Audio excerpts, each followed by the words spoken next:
Do you ever just watch a show and by the time you reach the end of that show, you want to destroy your phone?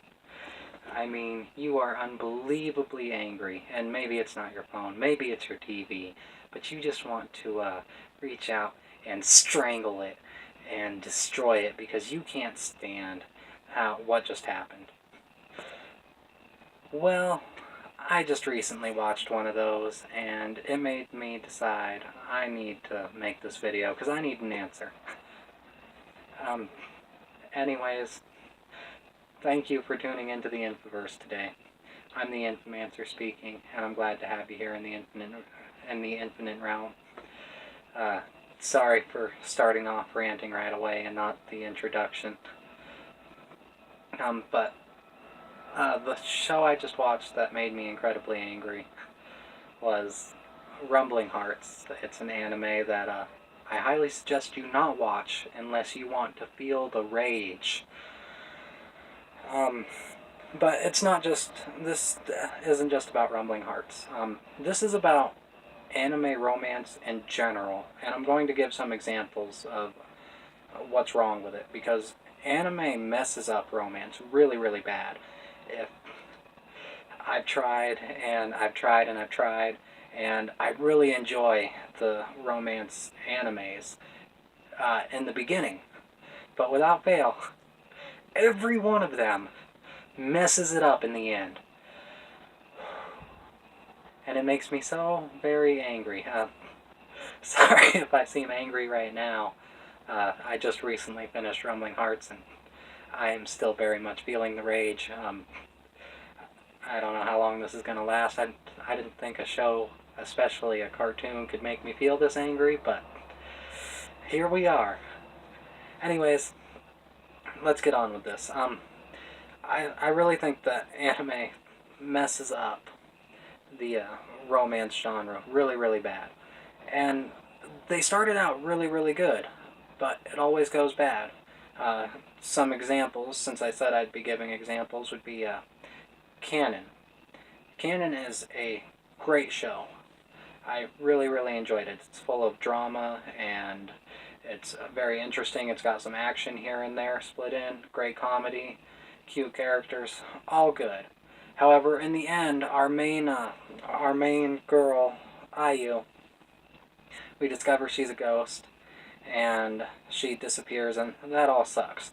But then at the end, it shows her awake again and in a wheelchair. We don't know if she remembers anything that happened while she was a ghost. We don't know if what's going on, and that just drives me crazy. And this is a lesser example. This is still a really good show, and I would watch it anyways and suggest it. But it drives me crazy that you don't know. It just leaves you to wonder and make your own assumptions, and that can be okay at times, but I want closure.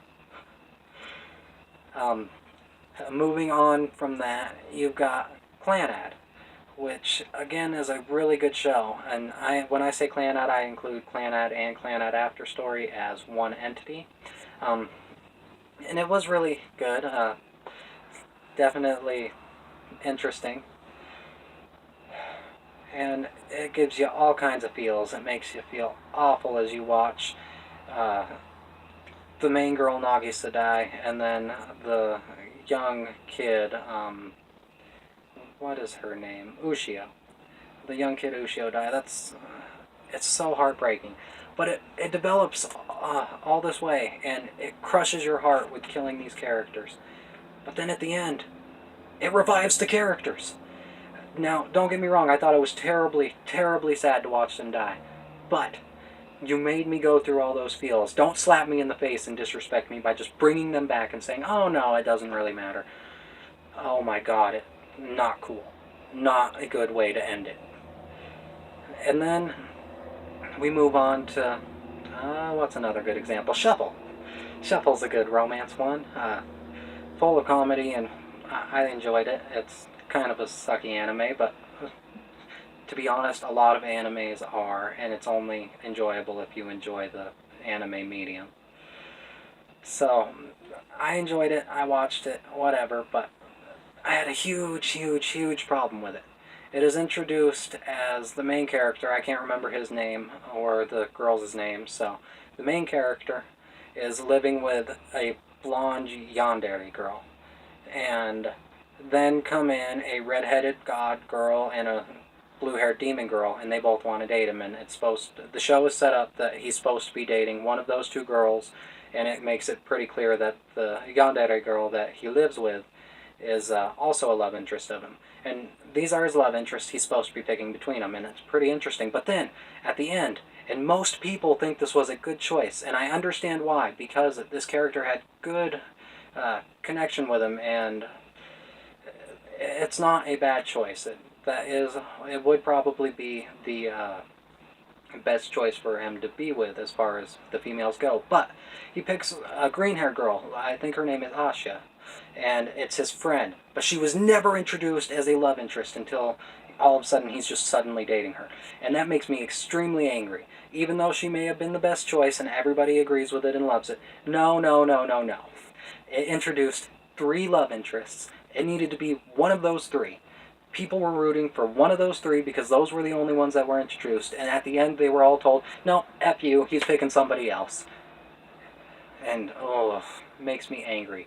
If they wanted her to be who he ended up with, she needed to be introduced not just as a small side character and friend in the beginning and then become a main character later, but as a love interest in the beginning, somebody vying for his affections. It doesn't matter if their compatibility was good. She wasn't introduced that way. She should not have been an option. And then you've got shows like Toradora. Toradora was a great anime. I really, really enjoyed that one and watched that one recently as well. And it went really good. And then in the last episode or 2, they wrecked it. They made me so angry. They chose to have the 2 characters run off, and they were going to get married, but chose not to. They came back, whatever the drama was. But he goes back, and they've decided not to run away. He's going, tells her, I'm going to go make dinner. Taiga tells him she's going to go change her clothes and come over for dinner. Everything seems to be going good. And then all of a sudden, for no freaking reason, she just writes a note and disappears. No goodbye, no warning, no nothing, just writes a note and disappears. And then, to top that off, they make it clear a year goes by. She transfers school, goes live with her mom, whatever. A year goes by. And then she comes back and she's like, oh, I wanted to surprise you. And he's all like, I love you. And nothing freaking changed. A year went by. That's not the way it would go. And oh, that makes me angry. It makes me angry that she just left without any explanation when things were going so good and it was supposed to be going right. And it makes me angry that they gave that unrealistic portrayal that after she disappeared for a year in such an awful way with no goodbye or warning or nothing, that it's just all hunky-dory and all good. No, that's not the way it would go. No. And then we get the final example. The reason that I'm so angry right now. Rumbling Hearts. Just recently I was told what a great anime it was and how I should watch it and I would enjoy it. And oh, I want to strangle the person that made me watch this piece of tripe. It was a good anime to begin with. But, again, they messed it up. They didn't wait till the end to start making me angry this time, though. They made the girl that the main character was dating decide to cheat on him with a random stranger. And I just don't like cheating, so that alone made me really, really angry. But then, the guy's best friend comes and stops her. But rather than stop her, he sleeps with her instead, the guy's best friend. And oh, does that make me angry, angry, angry. His best friend should have been killed, so should she, and it should be done with. But no. The best friend of the guy goes to the guy and tells him that it's his fault that he slept with her because he wasn't there for her. The guy says he knows and he's not angry and whatever. And the guy's best friend that cheated with his girlfriend then proceeds to beat him up and be angry at him. Hello, you just slept with his girlfriend. You do not have the right to be angry at him and beat him up, you freaking retard. Stupid writing. And oh, it makes me so angry. And during this time, he's spending time with a girl that loved him during their high school days, and she was dating him and went into a coma before he started dating this new girl.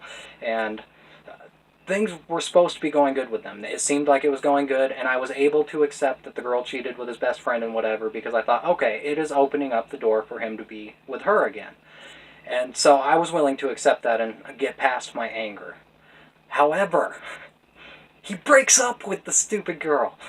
He breaks up with the girl and him decide to break up and not be together. And then, to top it all off, to get past me being upset that he ended up not with the girl I was rooting for and that he was cheated on, he goes and he begs the chick that cheated on him to take him back. And she does, and they live happily ever after. Oh... Even thinking about it now makes me exceptionally angry. No, no, no, no, no. No, no, no, no, no. She cheated on him with his best friend. She does not deserve to be with him. He should not be going to beg for her back. He should be with the girl that actually loves him and loved him for years and years and woke up from a coma and still loved him. Not okay. That show makes me so angry. And not just that show.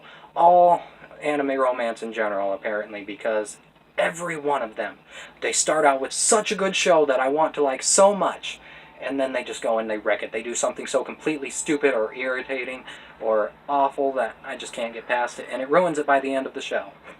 And I just can't enjoy it. Anyways, I know this is a long rant. If you guys made it this long, kudos to you. I appreciate you watching this. If you guys agree or disagree about the anime romance problems or lack thereof, if you disagree, let me know in the comments below. I'd appreciate it. Also, maybe hit the like and subscribe button if you'd like to see more of this kind of stuff. And again, just thank you for tuning in and listening to this ridiculous rant about the awful way that anime does romance. And I look forward to seeing you here again in the Infoverse on whatever videos I decide to do next time. Until then, you have a good one.